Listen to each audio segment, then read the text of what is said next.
welcome to the first episode of Balling Children. Jesus. Okay.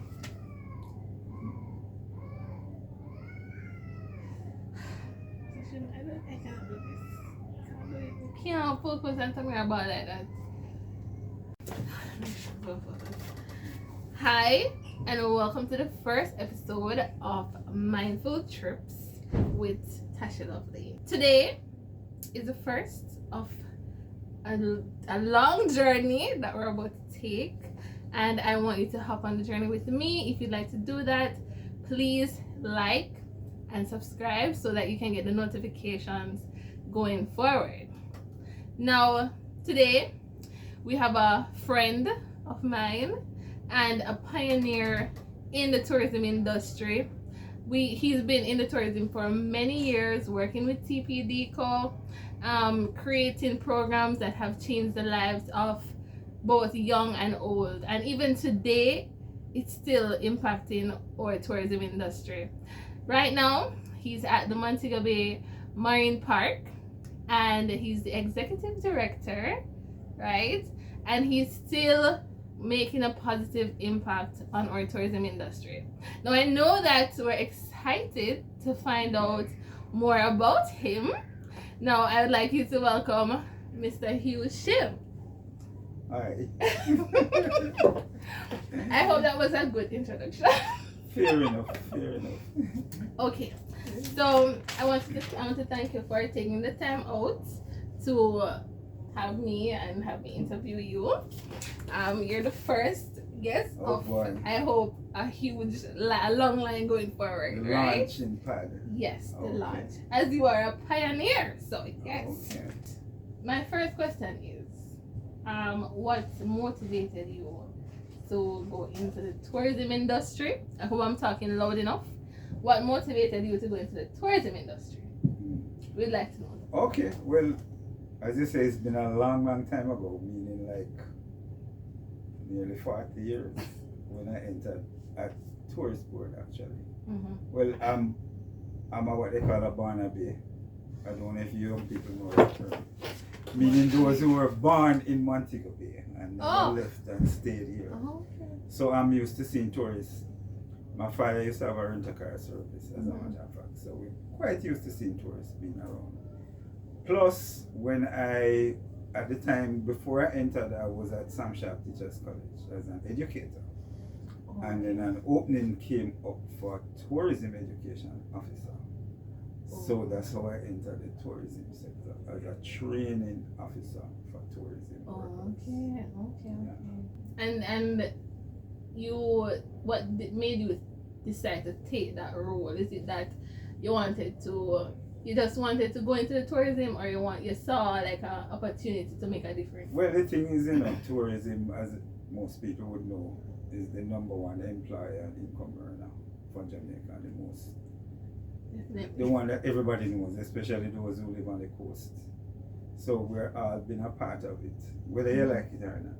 Right. And the most important part of the tourism product is service delivery, and who does that but the people? Right. And who is better than doing that than Jamaican people? Right. With them vibes and encouragement.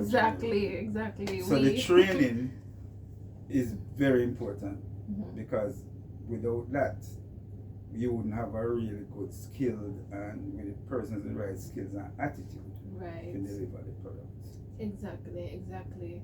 And he did such a great job in that role. Like That was with the Team Jamaica program. the Mostly. Team Jamaica, right? Correct. So did you study tourism at any point?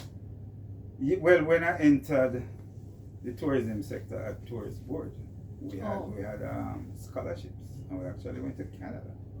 Oh. A group of us that studied Canadian tourism in Fancy. Toronto. Fancy? Yep, one Fancy. whole semester. Okay. And then we did tourism training as well. But in order to do tourism training, you have to do a little bit about tourism itself. Okay. So you know what you're training people to do. Right. So that was my first formal training for Training. tourism in Canada. Okay. I heard that went to Canada. Ryerson, study. Georgia, about 4 different universities. 4 different community colleges. Yeah. Okay. Sounds good. Sounds good. Mm-hmm. And during this time of learning, Mm-hmm. how did the term sustainable tourism come up? Like, how did you get familiar with that term? Back in the day, as you say, I remember this is 40 years ago. Right. So right? you know, it's fine if you know. No, you leave out some of the we're details. just saying it in context because back then you didn't. The term nature tourism, ecotourism, sustainable tourism was brand new. It's like Pioneer. Because this is at the point where tourism was overtaking the natural resources. Right. So that is why they had to come up with the term sustainable tourism. Because you used to have tourism which is exploitative, if you want to get really serious about it. Yeah. In other words, by the time they finish building hotels and have all of the attractions, there's nothing left for the locals. And it's a shame. That's why the term sustainable tourism came about. To say that whatever you're doing, you have to sustain the place that you're operating in. Okay. Okay. And I do agree. I know that many persons look at tourism as luxury and fun and money making, but the millions of tourists that pass through Jamaica specifically, it's impacting us in some way, right? Yes, positive, but also negative. So do you think that sustainable tourism would you consider it crucial that we take it into consideration today? Yeah. It's something what the whole world doing. Is not just us. It's just us. We just catch up with the system because there are actually places that are refusing to take tourists now in Europe. They're telling tourists, we don't want to see no more because they overrun the place. You don't have enough for yourself. It's just too much. Right. Rent too high, food too high, nowhere to walk in the streets. Exactly. So you have to be careful because for those who study tourism like yourself should know that there's a point where it becomes negative, right? Forget what you call the cycle now. Yes. But a lot of traditional places, that's the point where they reach now. Right. So when you're practicing sustainability in anything, you have to know where your critical point is. Right. And we're fast approaching it if we know past it already. We have some work to do. We have a lot of work to do. And yes, I did study tourism, and I did study, just to detour a little bit, I did study tourism and marketing, which is where I saw like this need for Jamaica specifically. Yes, the more countries out there that need to do it, but Jamaica specifically, we need to take the local culture into consideration, the environment into consideration. Just going forward, we'll have more resources for the future generations. I think I remember the term is marketing saturation. Hear that? Marketing saturation. Or the market saturation. Is it oversaturated? Is that a word? Yeah, it can be oversaturated. It can be saturated or even more saturated. Well, yes. So, Mr. Shim, after your many years in TPDCO, right? Right. What brought you to the Montego Bay Marine Park Trust? Don't want to leave with the trust. The trust, right. Because in God we trust. And in the park we trust. In the park we trust, right.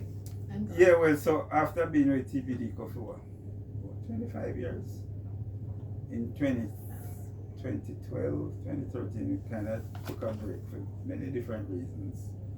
But however, when I was at TPDCO, a lot of the work that we used to do in training was in environmental education.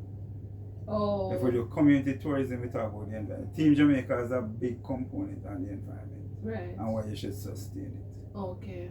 And so when the opportunity came up, because I've always lived in the marine park, people don't know that the marine park is 30 odd years old. So Okay. Dr. Cave, grew up at Dr. Cave, grew up. So in other words, the job would afford me the opportunity to protect something that I've been enjoying and want to keep enjoying and get paid for it. Not very much, I must say, but enough. I'm a semi-volunteer, like most people. Well, it's a Remember the non-profit. Remember the volunteer days? Yes. Okay. Yes. Well, it's a, did I mention that the Montego Marine Park is a non-profit organization? That's right. Okay, so that's good. And from your observations, being the executive director of the Montego Marine Park, can you tell if like our coral reefs are dying? Well, first we have to put that in context because coral reefs are dying all over the world. From the Great Barrier Reef, the whole of the Caribbean, yes. A lot of the coral reefs are dying or struggling because of different factors, pollution being one, climate change, where most people know what that means, global warming. If it gets too warm, then the corals won't thrive. They prefer, what you call it, temperatures like that what we enjoy. If we get any hotter, we start melt. So it's same thing. Okay. With corals, yes. So, probably some of the persons watching, something went in my eye.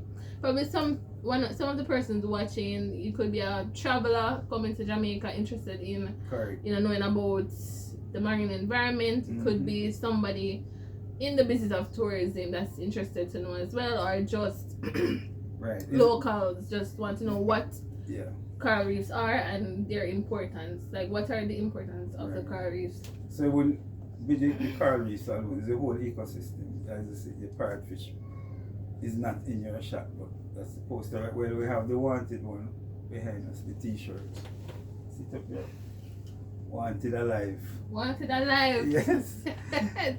So parrotfish, seagrass, mangroves, all of that. So our call a niche market then, because we do tours and educational programs in order to help to sustain ourselves.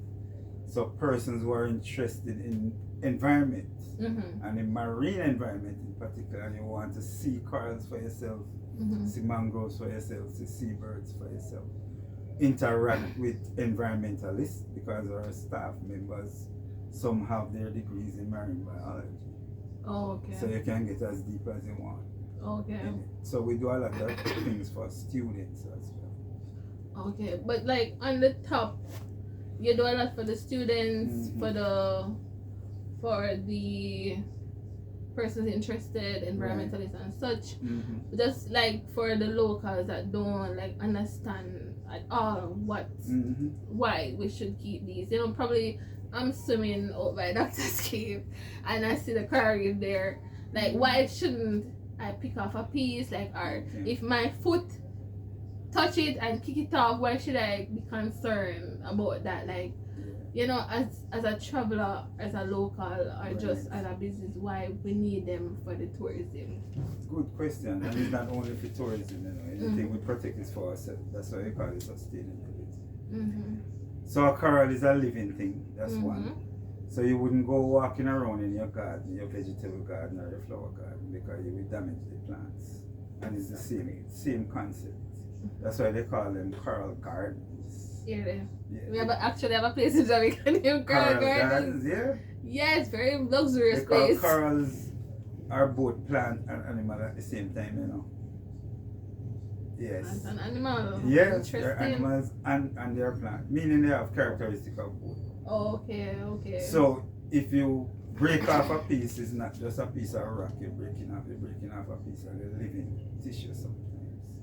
And it takes a long time to grow back. Some of these corals grow 1 inch per year. Wow. So that piece that you kick off with your foot, or if you're swimming and I don't want to bash any tourists or anything, but you cannot pick off like a piece because it takes years. Some of them are 100 years. 100 years. Wow. Depends so they're important, guys, and they keep our beautiful fish. They give them a home, so you can have things to see when you're snorkeling. And it makes the white sand beaches. So no coral reef, no sand, no nice beach to relax and get a tan, to keep them clean. It keeps the water clean too, because it's so many important things, because remember it's limestone, so to speak. And for the Montego Bay Marine Park, what you observe, what are some of the things that you guys do to just keep the park safe, like keep the marine park safe, which is how far? I don't remember. He told me, but 15.3 square kilometers. 15 point, and that stretches from Great River all the way up to Tropical Beach, which is Tropical Bliss. Tropical Bliss. So it's all of that area, right. The Montego. So it's about Park. 300 yards or meters from the shoreline along the contour. That's the marine park. Lord. So there are 2 no fishing zones in it. Yeah. The Bogue Lagoons and the airport point. Okay. Up, from airport point up. Mm-hmm.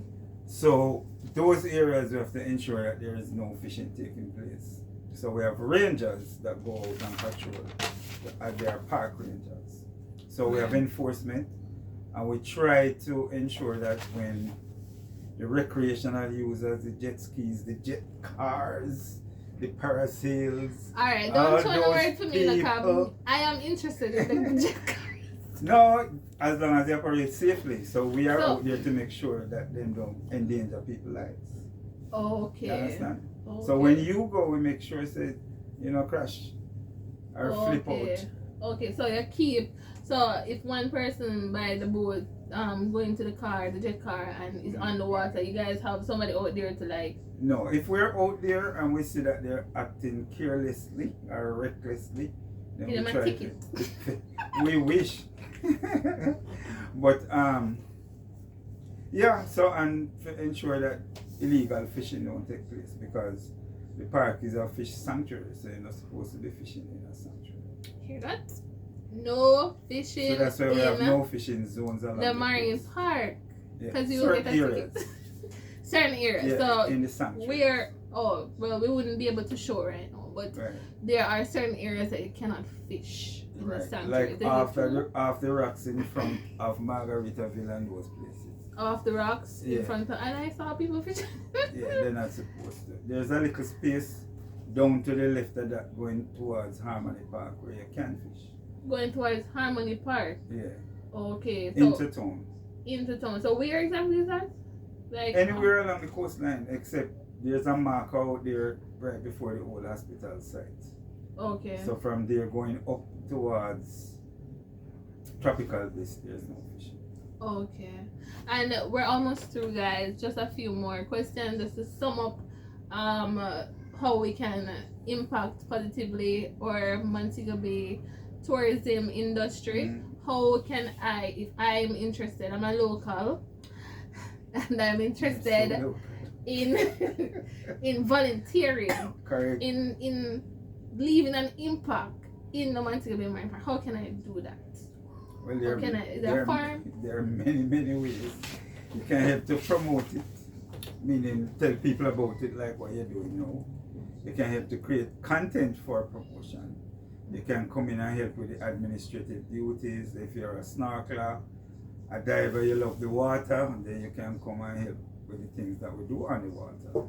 And if you're scientifically minded, interested in marine biology, you can help with the research aspects, because we do dive and do research, and we do have projects that are research oriented that you can assist with, like the parrotfish project, as I just pointed out. Oh, so if I'm studying environmental science, or if I'm studying biology, marine biology, I can come and just volunteer, get familiar with the environment. You can go. What about what is it? Scuba diving? Only if you're certified. Oh, so only if you're certified, we can come and do scuba diving. Research related scuba diving. Research related. Hear that? All this right in Montego Bay. And we do have people that come all the way from Europe and America. America? Yeah. Okay, and we have it right here. So if you're going to UA, any one of those places, and you want to come. We do have interns from UA every summer, for example. Okay. What if I'm overseas and I see this, I'm in love with Jamaica, in love with the environment, just want to make sure that it's kept safe, like what you guys are doing, how can I donate like funds to? Yeah, well, on our website, I can't give you the details though, but we do have a PayPal system where you can donate. Okay. And Sorry, go ahead. yeah, you can donate online. Okay. So you can send us money. So I'll have the link like below if I get it. And you can donate if you want. I'll have the Instagram, websites. We have a website, right? Yes. Website. And we have Instagram. And Instagram. Yes, and if you like to, meet you Mr. Shim. YouTube, so you can You can watch the videos YouTube. on it. Yeah. Right. Awesome. But before you go though, we just want to highlight that we do tours, meaning sunset tours, moonlight tours. As a matter of fact, the planets will be lining up very soon, and we want to do a tour while the planets are lining up. The planets are lining up the first time in millions of years, where you can see them in the that's sky. for a different video. No, but just to go out and watch that. Alright, so that's our tour. The Marine Park sells tours as well. So Correct. if you're a local, international, and you're interested in doing just a tour along the coastline, night or day, you can also hit up the Montego Marine Park. Moonlight So that tours. helps to earn income as well for them and helps to develop the park as well, right? So it's been awesome. And one last thing, where's the Montego Marine Park located? Marine Park is, as we said, from Great River to... No, I mean the office. trust. The office is located at Pier 1 currently, yes. Pier 1. Pier 1 where the And restaurant everybody is. know Pier 1. No, some people go over to the cruise pier. Oh wow, no, Pier 1 is located on Howard Cook Where the Boulevard. restaurant is, yes. Where the restaurant is, yes, it's right beside the restaurant. So don't go to the cruise ship pier, okay? Yes, you're not gonna see it. Alright, so awesome stuff. So my mindful viewers, I guess this has been a very lengthy program. I did not think the first minute long, but not lengthy. We will have be much more things to talk about. See, we have a lot more things to talk about. Different video. So we definitely need our coral reefs. We don't want them to die. We don't want to lose our beautiful fishes, so we can snorkel and see these things when you're traveling, if you're a local and such. So let us just take this serious and leave a positive impact when we're traveling, right? So thank you to Mr. Shim, right, for his positive contribution to tourism overall all these years, all his life, right? And for your valuable insights today. So this is the end of the video, and you're free to leave your comments below, right? If you have a suggestion on who I should interview next, I will love that. So peace, mindful, bye. This is not peace, this is peace. Peace.